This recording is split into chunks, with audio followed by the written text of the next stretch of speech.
FM Radio, your adult contemporary radio station in Zambia, connecting you to the newsmakers and events that make news in the global village.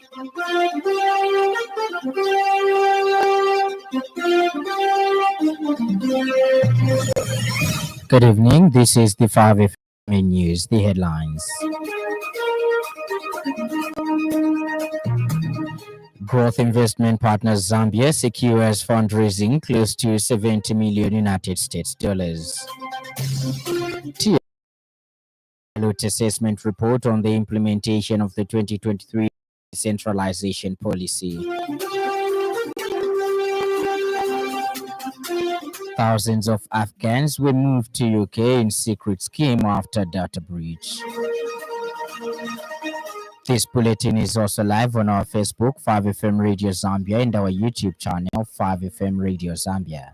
With the details, my name is Lance Sannie. The British International Investment BII, the UK's development finance institution and impact investor, Zambia's National Pension Scheme Authority NAPSA, and Swedfund have announced the launch of Growth Investment Partners Zambia GIP Zambia. The pioneering investment company is designed to provide long-term, flexible capital, primarily in local currency, to small and medium-sized enterprises, SMEs. GIP Zambia has secured an initial fundraising close of 70 million United States dollars, with 37.5 million United States dollars from BII alongside anchor commitments of 17.5 million United States dollars from NAPSA and 15 million United States dollars from Swedfund. GIP Zambia aims to address the persistent financing gap that has long constrained the growth of Zambia's SME sector. Over 300 million United dollars in funding will be provided over the next 15 years and support 150 small and medium enterprises. Officiating during the program, President Hakainde Hichilema has noted that the country was beginning to lack skills which are necessary to accelerate development and create more jobs, such as plumbing. Speaking during the launch of the GIP Zambia, the head of state added that through better policies, the country is addressing such a challenge through the Constituency Development Fund CDF as well as skills development. President Hichilema says the skills are critical for formulation of entrepreneurship and job creation. And President Hichilema has stated that government is making efforts in ensuring that all the 10 provinces deliver equitable economic productions. These are the 5 provinces, and continue deepening growth in the 5 provinces that are generating revenues for this economy. Firstly, and then we can have regional economies anchored on SMEs, anchored on an initiative like this one. And we'll be happy people 5-6 years from now. Economy will grow, jobs will be created, business opportunities will be created, supply chain and treasury income will be enhanced. And GIP Zambia Chief Executive Officer Chipalo Msonda says Zambian entrepreneurs are full of drive and creativity, but too many face the same obstacles: a lack of appropriate long-term flexible capital in local currency designed around the real needs of local businesses. In the meantime, British High Commissioner to Zambia Rebecca Tezen notes that through British International Investment, the UK's development finance institution, they are proud to anchor the platform alongside Swedfund in Zambia's National Pension Scheme Authority.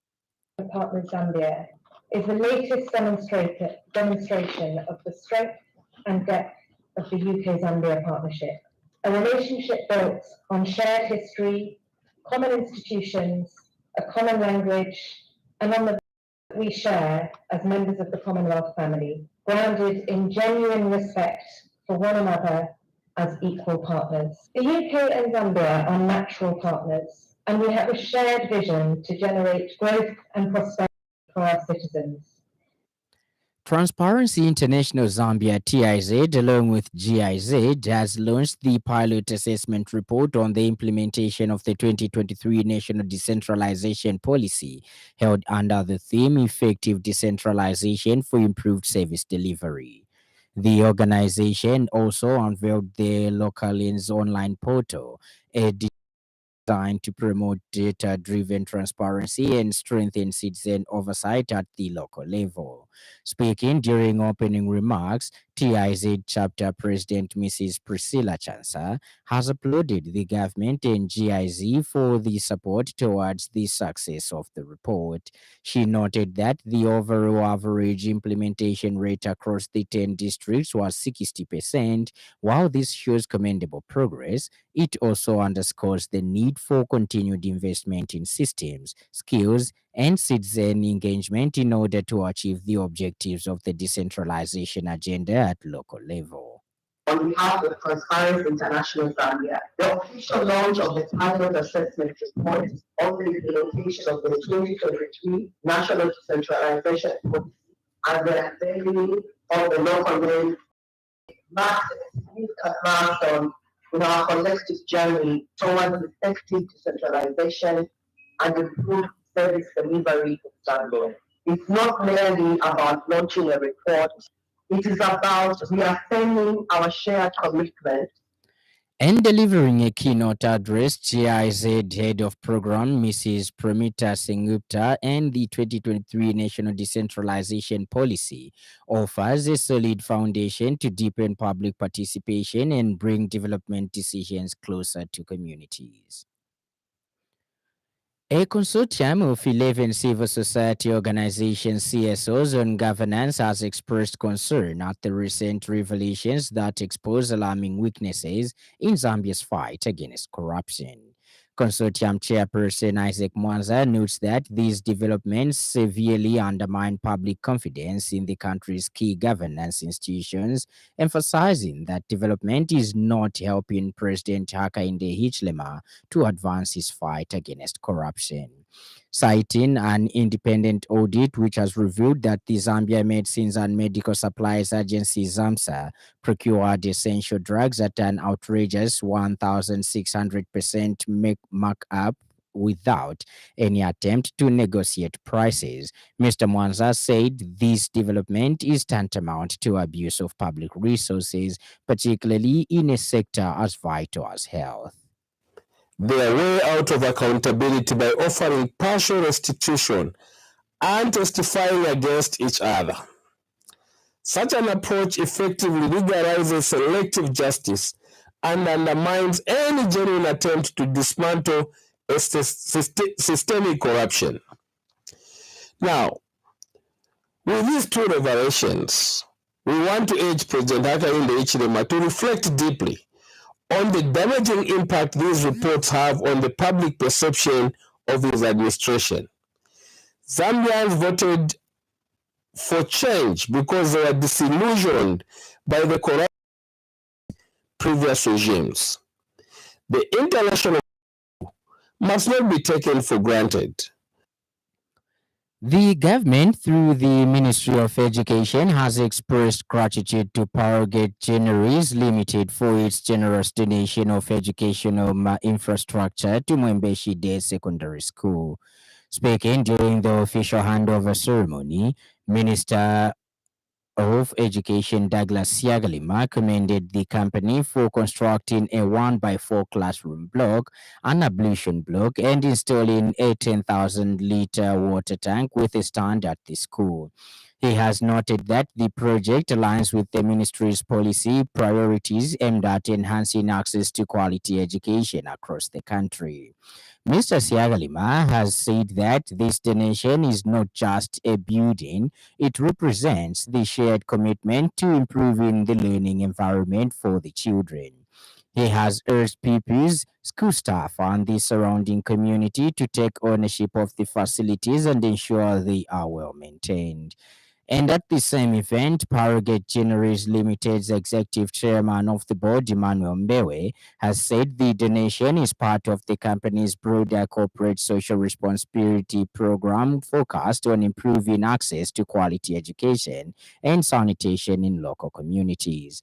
Mr. Mbewe said the company's goal is to uplift communities by supporting infrastructure development that enables learning and promotes dignity. To these deserving citizens they took the initiative to go for this wonderful law, the abolition law, and set up the water and peace fund to restore to the ground core made on earth by the community restorer to live in. Meanwhile, Mwembeshi Day Secondary School head teacher Irene Mutale extended her appreciation to the government and praised President Hakainde Hichilema's administration for fostering strong partnerships with the private sector.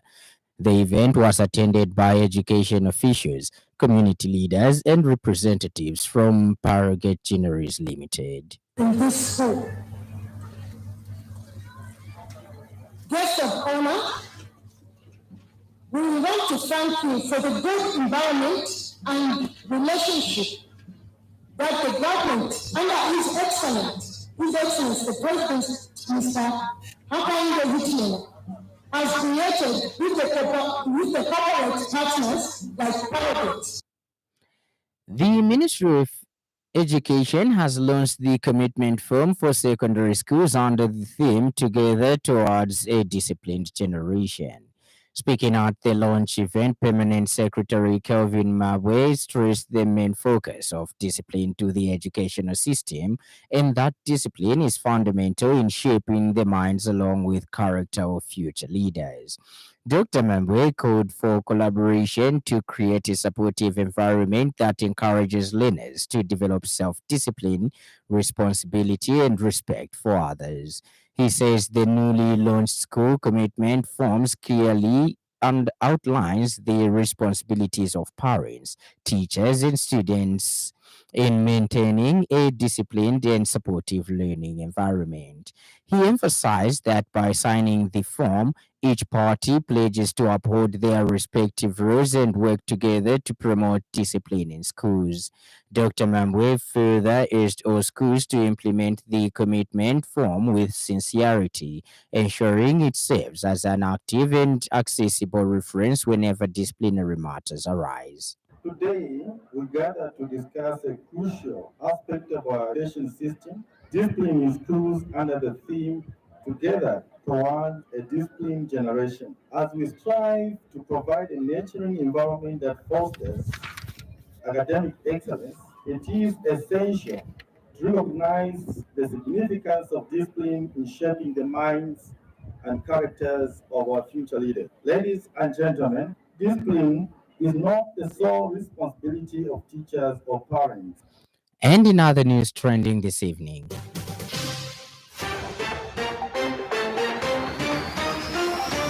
Opposition Citizens First leader Harry Kalaba has disclosed that 5 opposition parties have endorsed him as a presidential candidate for the 2026 general election.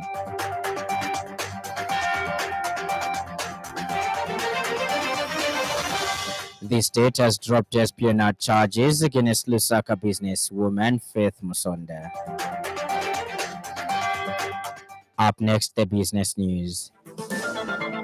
5FM Radio Business News. We mean business. Keep you current in commerce, trade, and industry, local and global. It's our business to keep you informed about business. Transport and Logistics Minister Museba Tayali says the Zambian government is committed to ensuring the success of citizens interested in aviation initiatives, including the establishment of an institute for rare courses in civil aviation. Speaking when Southern Africa Institute of Science and Technology Managing Director Mofunase Malenga paid a courtesy call on him this morning. Mr. Tayali said there is need for local expertise and partnerships to further develop civil aviation in Zambia. The Southern Africa Institute of Aviation Science and Technology, headquartered in Terminal 1 at Lusaka's Kenneth Kaunda International Airport, is a regionally recognized center of aviation, travel, tourism, and hospitality training. Under the leadership of Managing Director and CEO Mafunase Ngosa Malenga, SIAS delivers IATA and ICOA aligned programs spanning cabin crew, aircraft marshalling, passenger handling, airport ground operations, travel and tourism, airline ticketing, and aviation security. Mr. Tayali said ICOA's recognition of the institute as a potential center of excellence is commendable, and that its geographical centrality is seen as an opportunity to attract students from around the region. A representative from the International Civil Aviation Organization, ICAO, is in the country to assess the Southern Africa Institute of Science and Technology following the former's approval of the institute to become an Air Plus trading center.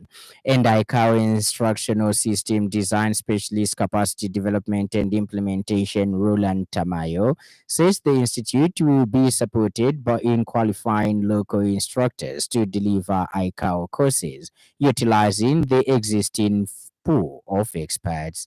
Mr. Tamayo explained that ICAO courses can be scheduled and arranged locally, eliminating the need to travel to Montreal. He said this when he paid a courtesy call on Minister of Transport and Logistics Frank Tayali at his office in Lusaka today. Ends the business news, and in news from across our borders, thousands of Afghans have been moved to the UK under a secret scheme which was set up after a British official inadvertently leaked their data. It can be revealed. In February 2022, the personal details of nearly 19,000 people who had applied to move to the UK after the Taliban seized power in Afghanistan were leaked. The previous government learned of the breach in August 2023 and created a new resettlement scheme 9 months later, which has seen 4,500 Afghans arrived from UK so far. And in sports news, Spain's Ministry of Social Rights has asked the country's prosecutor's office to investigate Barcelona winger Lamine Yamal after he reportedly hired people with dwarfism to perform at his 18th birthday party. Lamine Yamal hosted a party on Sunday at a rented property in Olivella, a small town 50 kilometers northwest of Barcelona, with guests including YouTubers, influencers, and several Barcelona teammates. And the evening weather forecast is that the evening is having few clouds, windy at times, and mild to cool. Ends our weather report, and that item brings us to the end of the news part. Before we go, a recap of the stories that made headlines.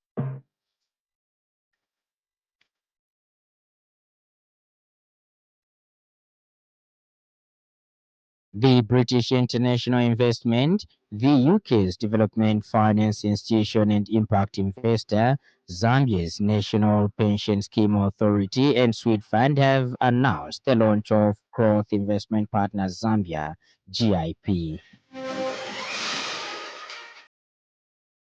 Transparency International Zambia, along with GIZ, has launched the pilot assessment report on the implementation of the 2023 National Decentralization Policy, held under the theme Effective Decentralization of Improved Service Delivery.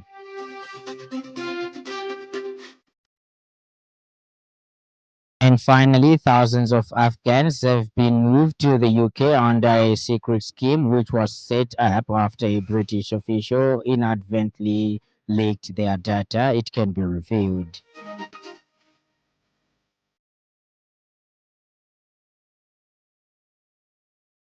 For more news, follow us on Facebook, 5FM Radio Zambia, and YouTube, 5FM Radio Zambia.